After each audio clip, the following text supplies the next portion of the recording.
Hi സുഹൃത്തുക്കളെ, നമസ്കാരം. എന്തൊക്കെയുണ്ട് വിശേഷം? സുഖമല്ലേ? Good morning. പിന്നെ ഇന്ന് മറ്റേ റിപ്പോർട്ടർ ടി വിയിലും ഏഷ്യാനെറ്റിലും മറ്റേതൊക്കെ ഒരുപാട് റോഡ് മുറിച്ച് കിടക്കുമ്പോഴുള്ള അപകടത്തെപ്പറ്റി ഇങ്ങനെ ന്യൂസ് വന്നുകൊണ്ടിരിക്കുന്നുണ്ട്.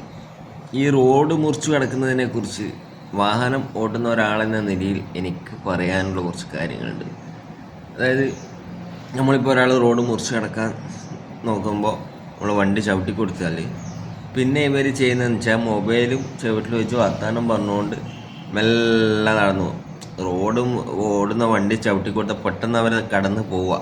ഇതൊന്നല്ല, പിന്നെ ഇവർ ഒന്നിച്ചുള്ള ആളോട് വർത്താനം പറഞ്ഞുകൊണ്ട് ഇവർ പെട്ടെന്ന് പോയാൽ നമുക്ക് പോകാൻ കഴിയും. അങ്ങനെയുള്ളൊരു ചിന്തയെ ഇവരിക്കില്ല. പിന്നെ റോഡ് മുറിച്ച് കിടക്കുന്നതെന്ന് വെച്ചാൽ പെട്ടെന്ന് കിടക്കേണ്ട സ്ഥലം ഉണ്ടാവും. ഇവർ മെല്ലെ അങ്ങനെ അങ്ങ് കാറ്റത്തിളക്കിയ മാതിരി പോവും. ഇതെല്ലാമാണ് പ്രശ്നം. ചിലത് പകുതി വരെ കയറി വരും, എന്നിട്ട് പേടിച്ചിട്ട് റിവേഴ്സ് വരും. ഇവർ പോകുന്ന വെച്ചിട്ടാണ് നമ്മൾ വരുന്ന അതേ സ്പീഡിൽ തന്നെ കുറച്ചൊന്ന് ശ്രദ്ധിച്ച്, ഞാനും കുറച്ച് ശ്രദ്ധിക്കുന്നുണ്ട്. കാരണം പറയാൻ പറ്റില്ല, നടുവിലെത്തിയിട്ടാകുമ്പോൾ തിരിച്ചിങ്ങോട്ട്. എനിക്ക് ഇന്നലെ ഒരു അനുഭവം ഉണ്ടായിരുന്നു. അപ്പോൾ നമ്മളൊന്ന് ചെറുങ്ങനെ, പിന്നെ ഈ സിബ്ര ലൈൻ എന്ന് പറഞ്ഞ സംഭവമുണ്ട്, അതിൻ്റെ അടുക്ക നിന്നിട്ട് കടക്കുമ്പോൾ അതിൻ്റെ പുറത്തോട്ട് എങ്ങനെ നടന്നു പോകും. സിബ്ര ലൈനിൻ്റെ മുകളിൽ നിന്നിട്ട് കടക്കുമ്പോൾ വഴിക്കത്തുമ്പോൾ ഉണ്ടാവുന്ന അതിൻ്റെ അകത്തുനിന്ന് തെറ്റിയിട്ട് ഒറ്റ പൊക്കങ്ങ് പോകും.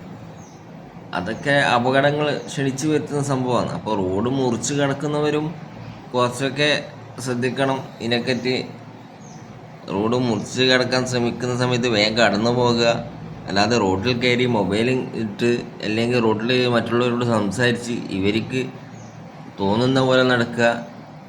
അങ്ങനെയുള്ള ഒരുപാട് ഐറ്റംസ് ഉണ്ട്. അപ്പോൾ ഇത് റോഡിലൂടെ പോകുന്നവരെ മാത്രം കുറ്റം പറഞ്ഞിട്ട് എന്താ കാര്യമോ?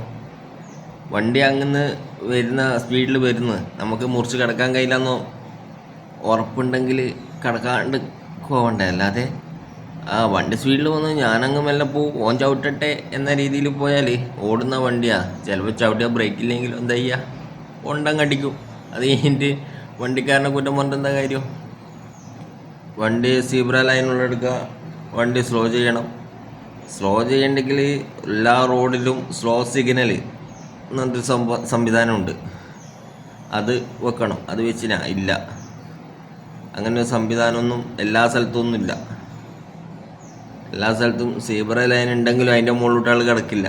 തോന്നിയ വഴി സ്ഥലത്തുനിന്ന് അങ്ങ് കിടക്കും.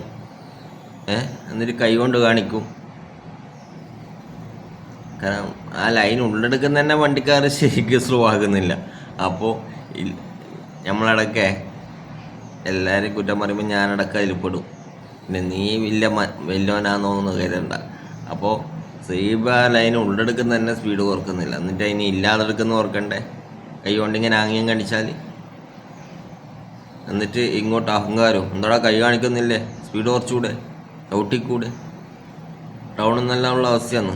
ടൗണിലെല്ലാം സീബ്ര ലൈന് റൗണ്ട് ഓഫ് ബോട്ടിൻ്റെ അടുക്കുന്ന കുറച്ച് ഉള്ളോട്ട് കയറിയാലാണ് സീബ്ര ലൈൻ ഉണ്ടാവും. അതിലൂട്ടൊന്നും നമ്മൾ പോവില്ല, നമ്മളതിൻ്റെ നടുവിലൂടെ തന്നെ പോവും. ഇതെല്ലാം ഇവരെല്ലാം ഏർപ്പാട്. അപ്പോൾ ഈ റോഡ് മുറിച്ച് കിടക്കുമ്പോൾ അപകടം സംഭവിക്കുന്നതിന് രണ്ടുപേരും കുറ്റക്കാരാണ്. ഇനി വാർത്ത പറയുമ്പോൾ റീച്ച് കിട്ടാൻ വേണ്ടിയിട്ട് കാൽനടക്കാർക്ക് സപ്പോർട്ട് ചെയ്യുന്നവരോട് ഒന്നും പറയാനില്ല. രണ്ടാളും തുല്യ കുറ്റക്കാരാണ്. Okay, by.